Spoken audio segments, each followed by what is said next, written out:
Donc, bienvenue à cette deuxième édition des nouveautés dans ClimaWin.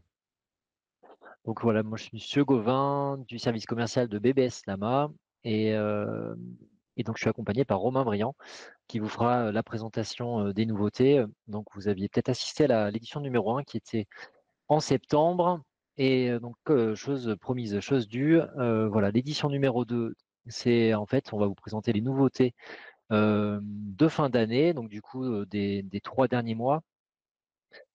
Et puis on va revenir aussi sur quelques éléments, quelques fonctionnalités.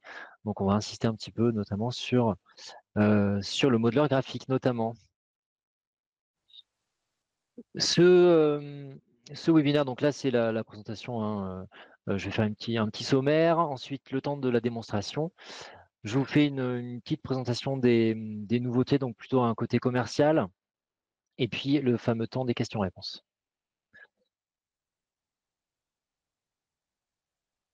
Donc, comme je vous le disais, on fait un petit retour sur notre modeleur graphique qui est intégré, qui s'appelle BeamWix Sketch.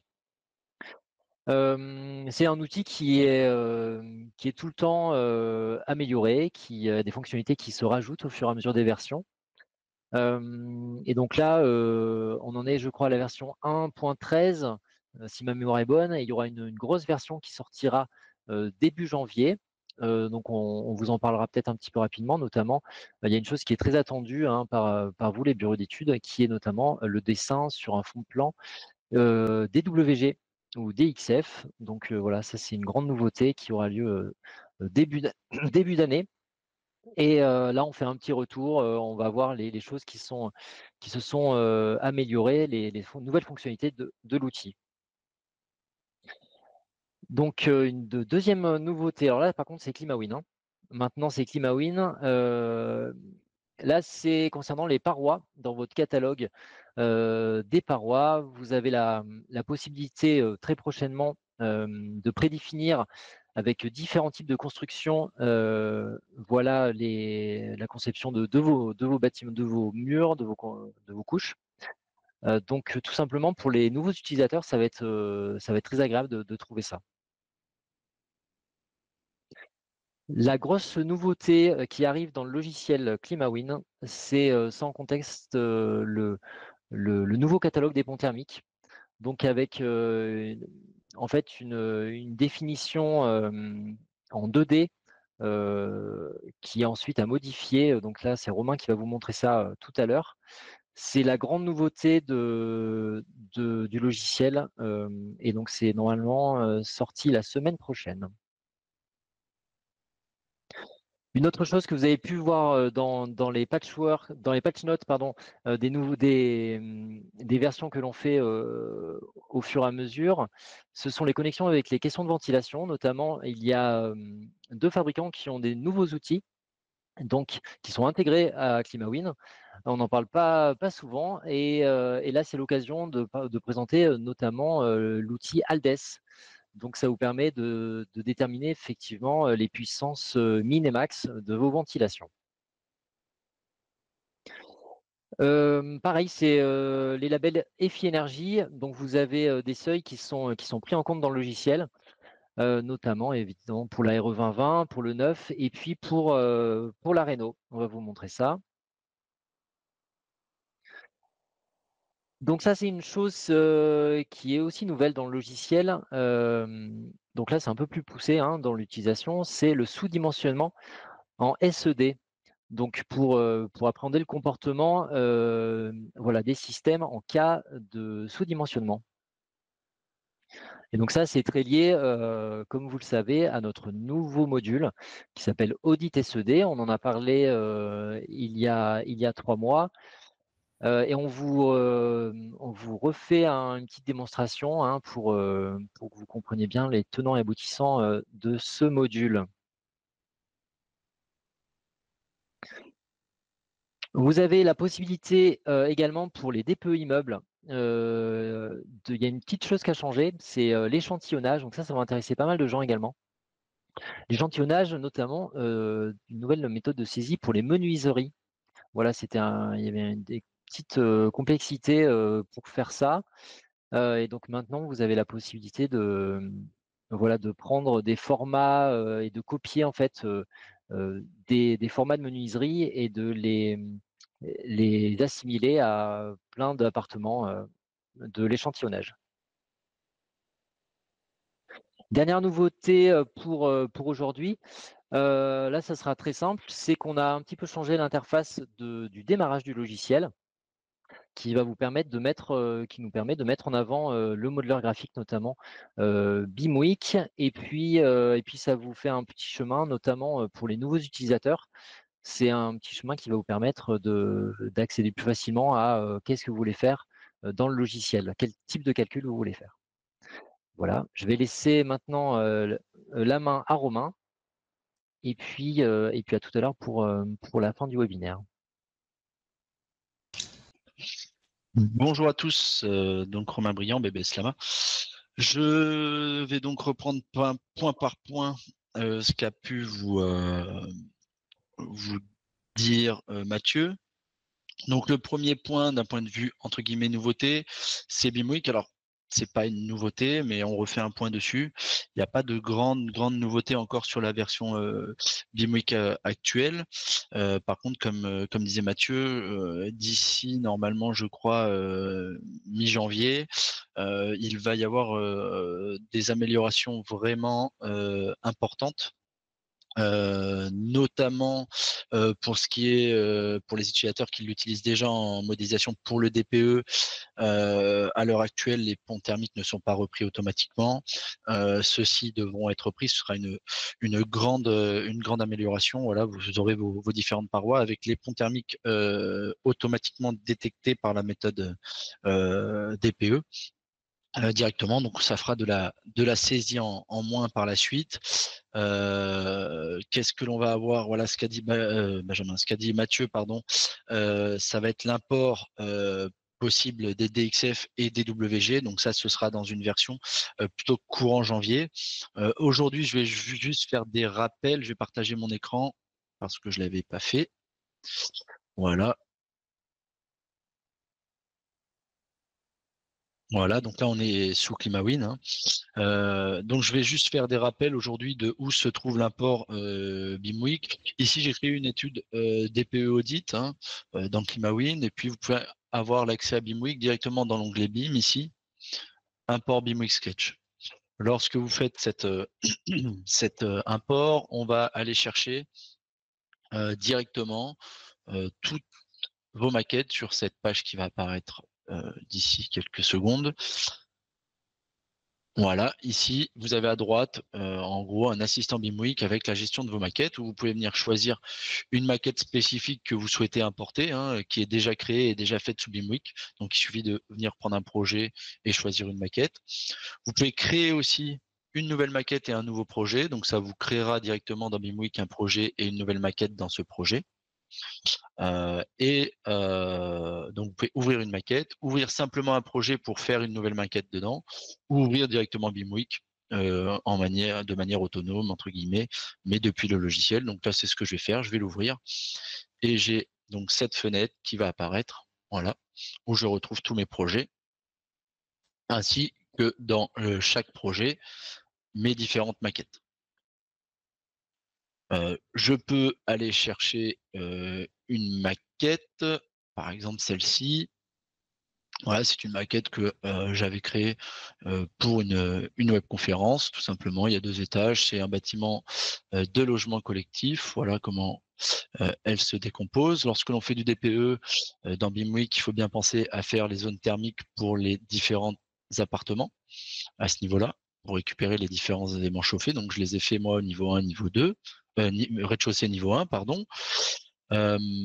Pour ce qui est de l'import d'un fond de plan, il faut se mettre en 2D pour rez-de-chaussée et là vous avez la gestion des fonds de plan. Vous pouvez importer un fond de carte. À l'heure actuelle, on importe des images ou des PDF et puis dans une prochaine version, on pourra importer des DXF et des DWG, ce qui peut être intéressant puisqu'on aura tous les points d'accroche des lignes présents sur ces fichiers DXF ou des WG. Donc pour tracer, ce sera bien plus pratique. Donc quand vous avez fait votre projet sous BIMWIC, donc encore une fois, sous BIMWIC, là j'ai créé mon projet, mais j'ai créé des typologies de parois, hein, murs, là je suis sur une cloison, hop, j'ai mes typologies de murs, mur brique 24 cm au pan, 24 cm extérieur, etc. J'ai mes typologies d'ouvrants aussi, avec ma fenêtre de salle de bain 60 par 60, des baies vitrées de 2 mètres par 2 mètres, etc. Tous ces éléments, je les crée dans un premier temps dans BIMWIC, et puis je vais pouvoir récupérer ces éléments ici avec l'export ClimaWin, hein, qui est directement sous BIMWIC. Et lorsque j'exporte dans ClimaWin, vous pouvez choisir de laisser la fenêtre BIMWIC ouverte. Bon, là, pour l'exemple, je ne vais pas le laisser parce que je suis sur un écran, mais si vous avez un double écran, ça peut être intéressant d'avoir votre maquette BIMWIC par la suite. Là, on est sur la fenêtre de préimportation où on liste déjà en haut à gauche tout ce qui va être importé depuis BIMWIC. Hein. Vous pouvez charger la maquette aussi. Là, vous avez une vision de votre maquette à ce niveau-là. En haut à droite, ce sont un petit récapitulatif de tout ce qui est nouveau, existant, ce qui va être modifié si jamais vous venez modifier votre maquette dans BIMWIC et télécharger, enfin recharger celle-ci dans ClimaWin, vous aurez des éléments potentiellement nouveaux si vous ajoutez des éléments potentiellement modifiés, des éléments supprimés si vous les supprimez, etc. Et c'est ici que vous serez alerté via les codes couleurs, etc. Et en sélectionnant simplement ce que je souhaite, j'ai tous les éléments. Donc là, tout est nouveau, il y a du bleu partout, c'est normal. Quand vous créez une maquette et que vous importez une maquette, il y a un seul élément ici qui est en vert et qui est existant, c'est le nœud le plus haut de l'arborescence. Si vous faites OK, on va récupérer vos éléments dans ClimaWin. Vous avez bien sûr votre vision de la maquette, les différents appartements qui correspondent à vos zones thermiques, votre enveloppe, ici, etc. Alors là, les espaces tampons, qui sont mes circulations et mes différents locaux non chauffés. Et puis, il n'y a pas de notion dans le DPE de local. Hein. Donc, c'est vous avez la vision de vos parois. Hein. Parois intérieures sur local non chauffé et parois extérieures. Ici, j'ai choisi de les cumuler. Donc, sur cette paroi extérieure, vous voyez, là, on me sélectionne que celle-ci, mais c'est en fait pour le moment toute la façade. On est en train de travailler aussi pour afficher toute la façade. Là, on a toute la façade qui fait 134,70 mètres carrés. Et si on regarde typiquement ici, je suis censé avoir 6 baies vitrées. Donc, si je déplie ici, si je vais sur baies vitrées, j'en ai bien 6. Je suis censé avoir 2 fenêtres classiques et 4 fenêtres de salle de bain. Donc, en fenêtre classique, j'en ai bien 2 et en fenêtre de salle de bain, j'en ai bien 4. Voilà. Sachez juste que c'est juste un problème d'affichage au niveau de la façade. Ici, c'est bien toute la façade qui est prise en compte parce que vous êtes à ce niveau-là en mode de transfert cumulé.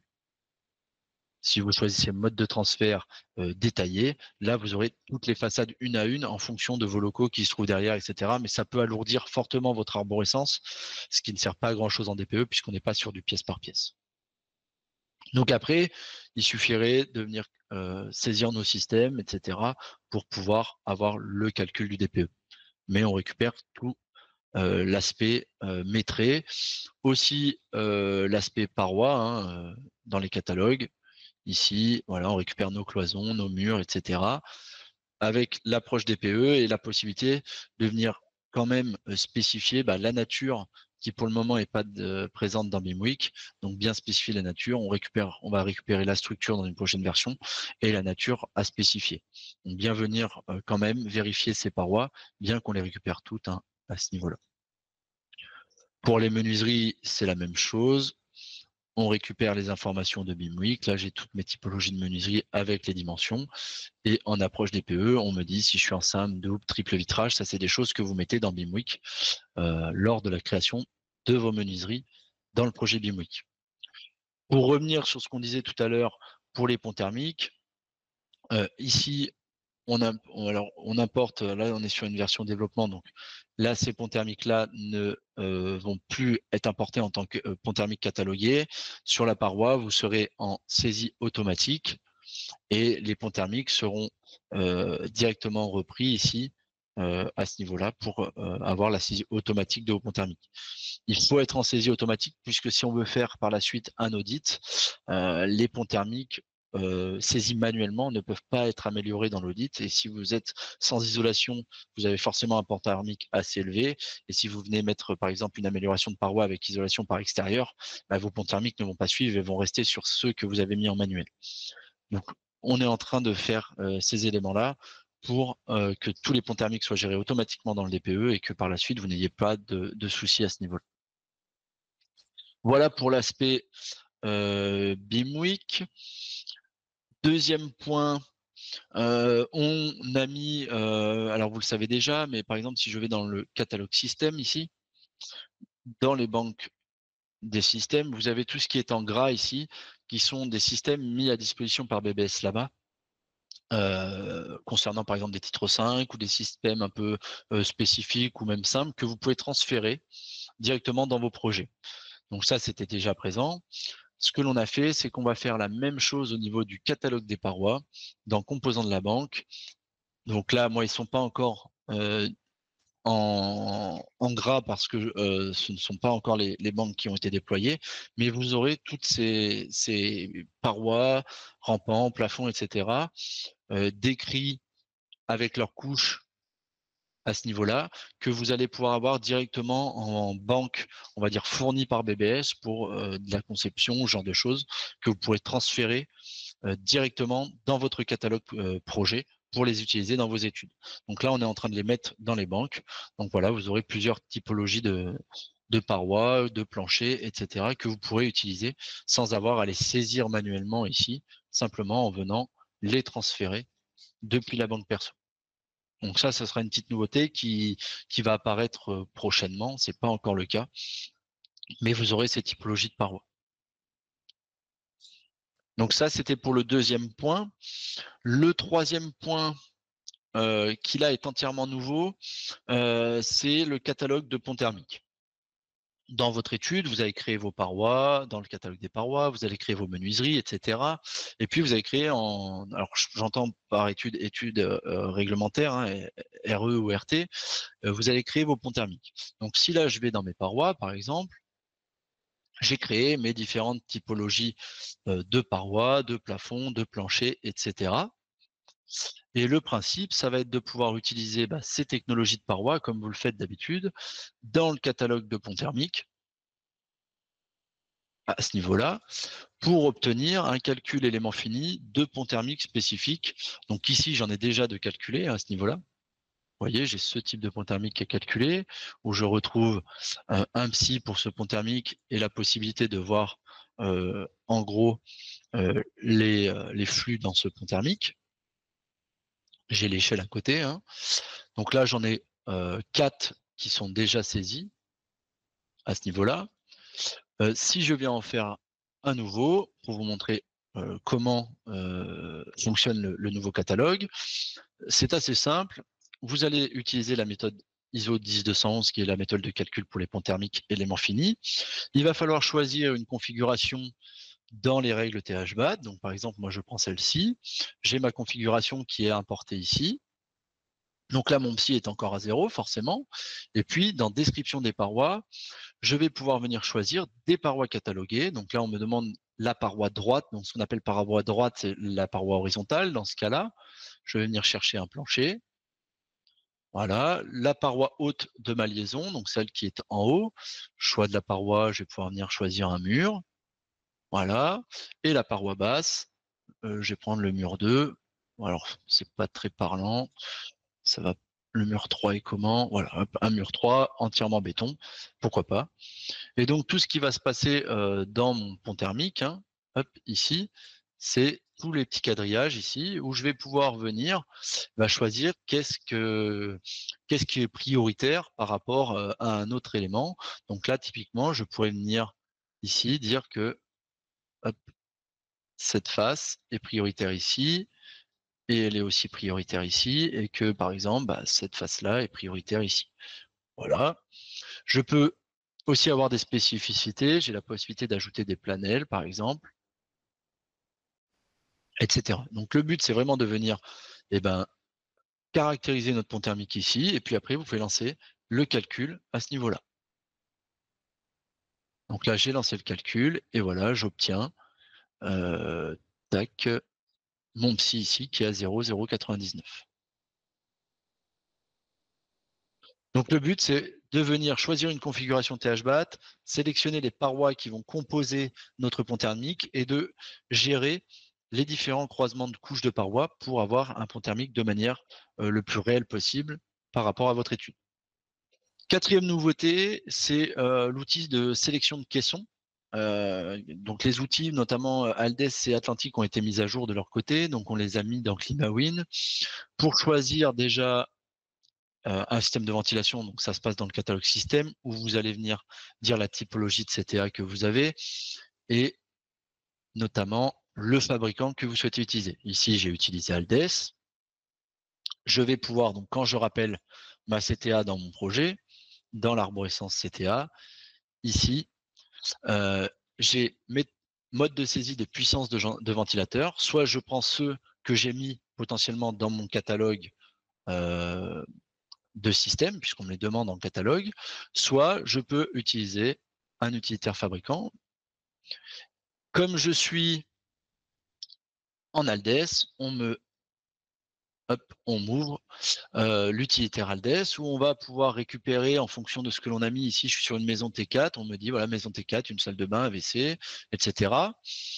On va venir avoir les différents locaux avec les débits préconisés par les différents arrêtés de mars 82. On peut valider ces débits. Une fois qu'on valide ces débits, on peut venir dire le débit min, le débit max, la somme des débits des branches, etc., le taux de fuite. Et ensuite, on va venir choisir notre caisson. Donc là, j'ai le choix des caissons en fonction des débits que j'ai mis. Et lorsque je viens valider ce ventilateur, voilà, j'ai au niveau de mes puissances ici, la puissance qui est reprise depuis l'utilitaire de sélection de caissons. Donc là, je l'ai fait avec Aldes. C'est le cas pour Atlantic. C'est le cas, je crois, il y en a plein d'autres. Il y en a 6, je crois. Mais ce qu'il faut savoir, c'est que de cet utilitaire, on ne récupère que les ventilateurs, les puissances de ventilateurs, min et max. Les débits sont toujours à renseigner dans votre cas sur chaque local. Après, par exemple, si je prends la salle de bain, j'ai toujours mes débits à renseigner ici. Donc, sachez-le, vous avez maintenant la possibilité d'utiliser cette sélection de caissons de ventilation et notamment pour avoir les puissances min et max de vos ventilateurs. Cinquième nouveauté, alors là, il y en a entre guillemets 2 en 1, mais ça fait partie d'une grande nouveauté qui sont les labels. On a mis en place les différents labels Effinergie, que ce soit ici en RE 2020. Si je lance un calcul RE 2020, vous aurez les labels calculés en même temps que la réglementation que vous souhaitez faire. Ici, je lance une RE 2020. Hop. On va laisser le temps de finir.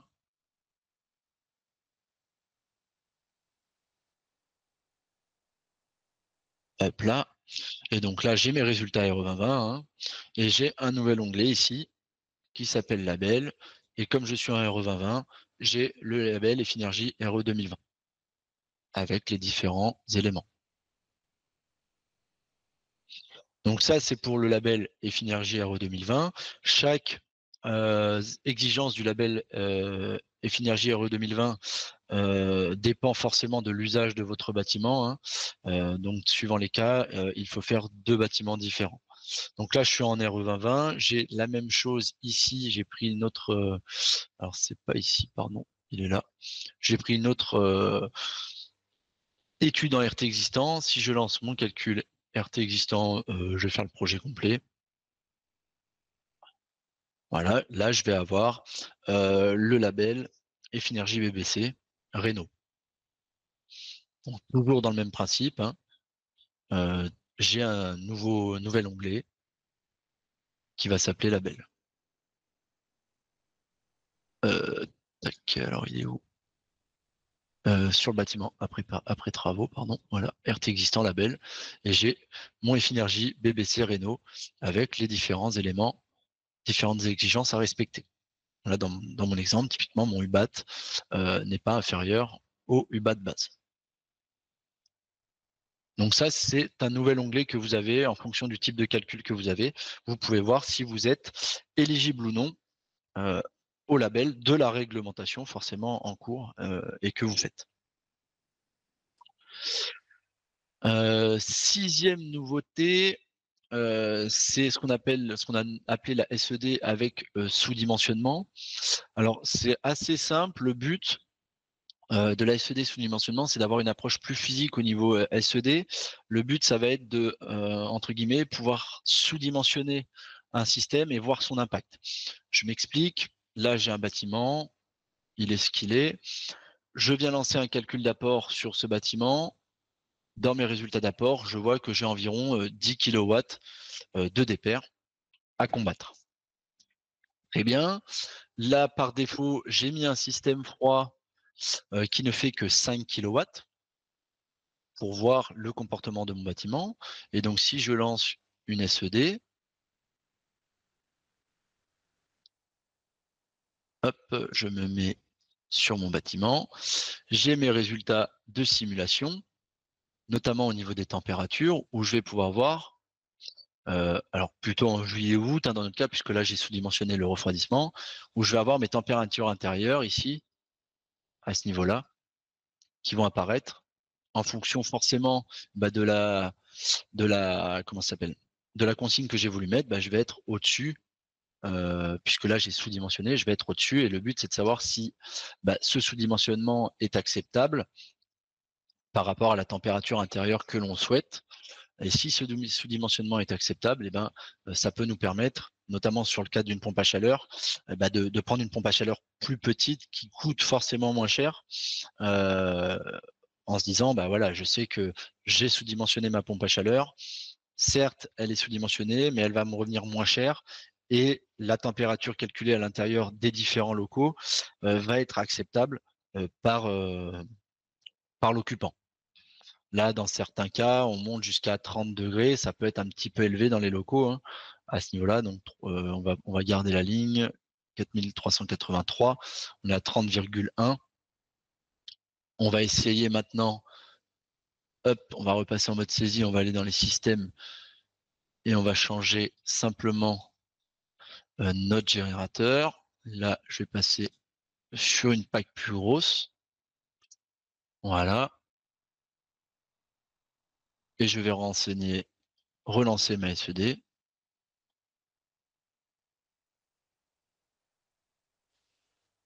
Hop. Et là, j'ai dit, c'était en juillet, on était à 4383. Voilà, j'étais à plus de 30 degrés en sous-dimensionnant ma pompe à chaleur de moitié. Et là, on voit que si je mets une puissance, on va dire, adéquate par rapport à mon projet, je descends à 26 degrés à l'intérieur, ce qui est déjà plus acceptable à ce niveau-là. Donc le but, voilà, c'est de prendre plutôt une méthode plus physique. La méthode qui était faite auparavant prenait en compte en fait du report, c'est-à-dire que si vous étiez sous-dimensionné, l'énergie que vous n'avez pas pu fournir était reportée à l'heure d'après, ainsi de suite et ainsi de suite, ce qui décalait en fait à chaque fois les consommations de froid, et c'est pour ça que vous pouvez avoir des consommations de froid après en octobre, etc., pour combler ce report. Maintenant, ce n'est plus un report d'énergie, c'est une température, donc c'est pour ça que c'est un peu plus physique, c'est une température qui n'est pas atteinte, la température consigne n'est pas atteinte avec un dépassement de température.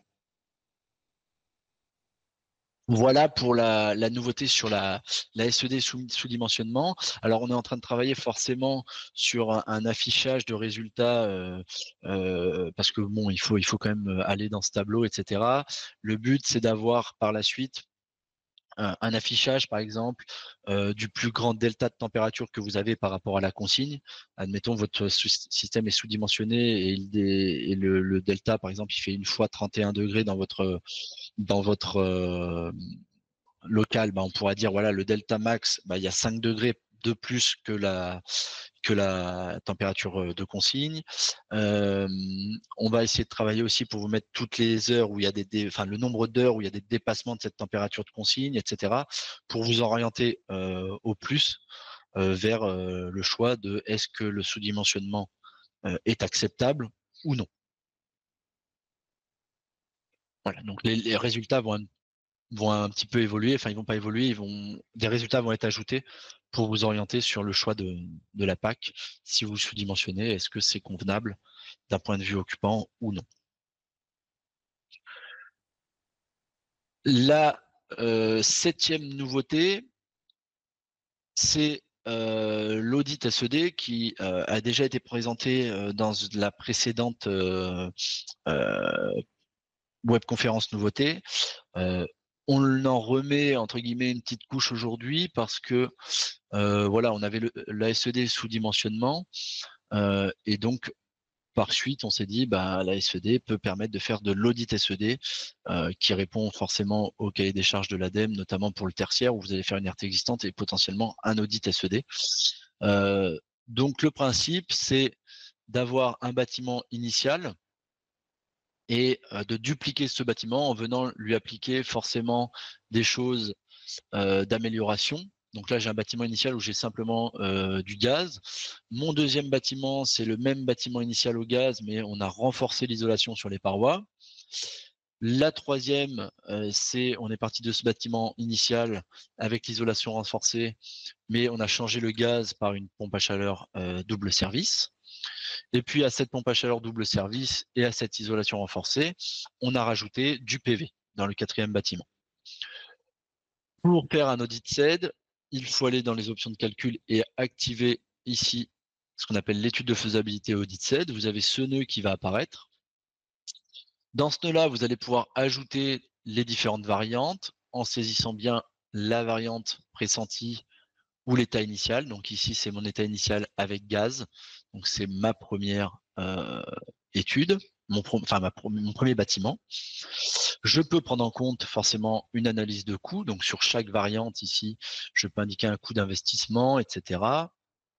Voilà, ici j'ai 20 000 € pour renforcer l'isolation. Si je fais l'isolation renforcée plus une PAC, j'ai 30 000 €, etc., etc. Et ensuite, on vient simplement cliquer ici sur Audit. Je vais me mettre sur Audit SED, je lance l'audit. Et là, c'est une SED qui vient s'appliquer sur chaque bâtiment que l'on a mis en variante. Et j'ai des résultats de comparaison entre mes variantes. On voit très bien que là, j'ai mes résultats. Alors, le premier tableau, c'est les déperditions. On voit que sur l'état initial, j'ai mes déperditions et que dès que je viens isoler un peu mieux mon bâtiment, bah, mes déperditions baissent. Donc déjà, j'ai un gain simplement en isolant. Après, au niveau des pairs, rien ne change puisque je n'ai pas de renforcement de l'isolation sur mes 2e et 3e bâtiments. Et après vient l'analyse des consommations. On voit qu'on a notre état initial. On renforce l'isolation. Donc, mon étape 1, entre guillemets, on voit qu'en renforçant l'isolation, je gagne déjà en consommation. Puis, en mettant une PAC au lieu du gaz, eh ben, mes consommations baissent encore. Et par la suite, je viens rajouter un peu de PV et on voit que ces consommations baissent encore un peu. J'ai mon résultat graphique et mon analyse de coût ici, à ce niveau-là, avec les différents temps de retour sur investissement.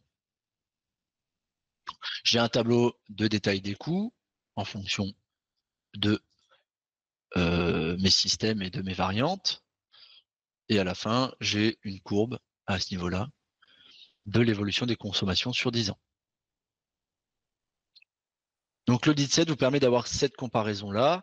Et puis bien sûr, après, sur chaque variante, vous pouvez avoir vos résultats de simulation hein, à ce niveau-là, besoin, température, etc.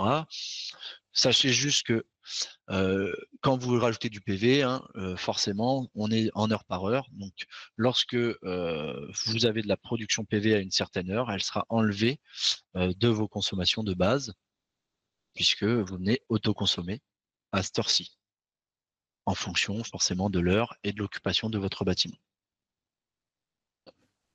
Dernier point, c'est l'échantillonnage DPE qui a un peu changé. On a eu des retours clients, en fait. On faisait déjà l'échantillonnage, le DPE avec échantillonnage, mais on a eu des retours clients, par exemple, sur la saisie de nos menuiseries, qui était un peu fastidieuse, entre guillemets. Ça se faisait, mais c'était un peu fastidieux. Donc, ce que l'on a fait, c'est qu'on s'est calé sur le guide du diagnostiqueur qui a pour principe, donc forcément, vous allez visiter des appartements quand vous voulez faire une étude de bâtiment collectif avec un échantillonnage. Vous allez visiter des appartements que vous allez indiquer ici, simplement de par leur typologie. Et puis, vous avez ici ce qu'on appelle des formats de menuiserie. Donc, vous devez créer forcément vos menuiseries dans le catalogue de menuiserie. Et puis, pour chaque élément, vous avez des formats de menuiserie que vous pouvez créer à ce niveau-là.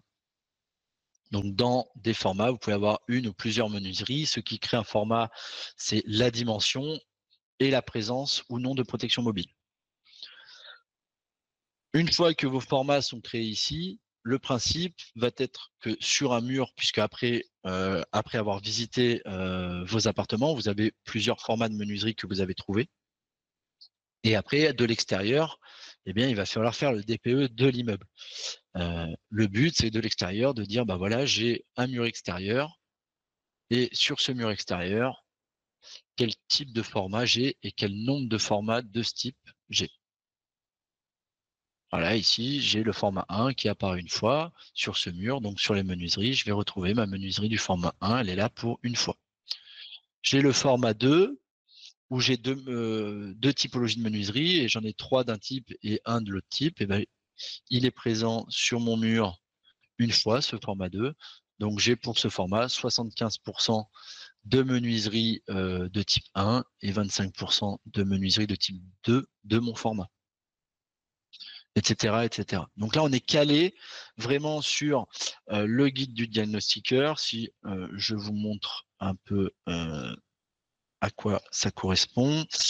Hop, voilà, je vous l'affiche ici. Voilà, on nous dit qu'on commence par caractériser les menuiseries rencontrées dans les logements visités. On extrapolera ensuite, en comptant depuis l'extérieur, le nombre de menuiseries format par format. Donc là, après, il y a un exemple, hein, etc. Donc là, on s'est calé vraiment sur la saisie type du guide du diagnostiqueur à ce niveau-là. Donc les retours là-dessus, puisque c'est une nouveauté mais qui est déployée depuis un petit moment, les retours là-dessus sont plutôt bons puisque les personnes qui trouvaient ça un peu fastidieux auparavant nous ont entre guillemets remercié d'avoir fait cet effort-là de se baser sur le guide du diagnostiqueur. Donc voilà la nouvelle méthode de saisie des menuiseries pour l'échantillonnage. Dernière nouveauté, vous aurez cette page-là, quand vous ouvrirez le logiciel, vous aurez cette page-là qui va apparaître dès que vous lancez le logiciel avec la possibilité d'avoir le lien vers l'aide en ligne, le lien vers des bases de connaissances, les FAQ de notre site, des exemples de projets à télécharger, d'autres ressources, le lien vers nos réseaux. Voilà, il y aura peut-être des choses qui vont apparaître en plus à ce niveau-là. On ne s'interdit pas, par exemple, de mettre des liens vers certains tutoriels que l'on pourrait faire par la suite, etc. Donc, au premier lancement de ClimaWin, quand vous allez mettre à jour la prochaine fois, vous aurez cette page. Vous avez bien sûr la possibilité de ne pas afficher cette page au démarrage par la suite. Voilà, moi, c'est ce que j'avais fait. Et si je veux retrouver cette page, vous l'avez dans Assistance, bienvenue, et vous avez cette page. Donc ça, c'est une petite nouveauté qui va vous permettre d'avoir des raccourcis quand vous démarrez le logiciel. Autre élément que l'on a fait, je vais faire un nouveau projet rapidement, voilà. Projet en date d'aujourd'hui. Donc là, j'ai créé mon projet comme je le ferai de manière habituelle. Et rappelez-vous, si je faisais le petit plus ici, on me demandait de créer un site et de revenir ici, créer une étude. Là, je peux faire le petit plus. On va me demander directement le nom de l'étude. Donc là, je peux l'appeler webconférence nouveauté, par exemple. J'ai toujours la possibilité de passer en mode rapide si je désélectionne cet élément-là. Bon, moi, c'est pas ce que je veux. Je veux vous montrer ce nouvel assistant de création d'études où je vais choisir déjà le type d'études que je souhaite faire. Je peux sélectionner des choses de manière multiple. La seule chose que l'on n'a pas le droit, c'est de faire de la CV et du modèle 3CL, puisque ça n'a pas grand intérêt sans modèle thermique. Donc, je peux faire modèle thermique, modèle ACV, méthode 3CL. Hop. Ensuite, on va me demander ce que je sais faire dans le modèle thermique. Je peux choisir directement les calculs que j'ai prévu de faire dans mon étude, déperdition, apport, RE2020 par exemple. Ensuite, on va me demander le type de saisie que je souhaite faire, ce qu'on appelle la saisie classique, saisie manuelle arborescente. Je peux faire une saisie graphique pour ouvrir l'éditeur graphique BIMWeek et faire une saisie graphique dans BIMWeek, ou tout ce qui va être import BIM par exemple. Ici, je vais avoir import IFC, GBXML, étude climat BIM spécifique. Si je mets classique, je peux finaliser. Et là, j'ai mon étude qui sera créée. Hop, voilà. Et dans cette étude, donc j'ai bien une étude webconférence nouveauté qui a le modèle thermique, modèle ACV, modèle DPE, puisque j'avais sélectionné les trois. Et dans les options de calcul, j'avais mis DPR rapport et calcul réglementaire 9 RE2020. Donc c'est une présélection de votre étude. Il faudra bien sûr penser à venir créer votre site maintenant à ce niveau-là. Mais on peut rentrer directement dans une étude et puis après vous allez dans la saisie directe de votre bâtiment, etc., des différents catalogues.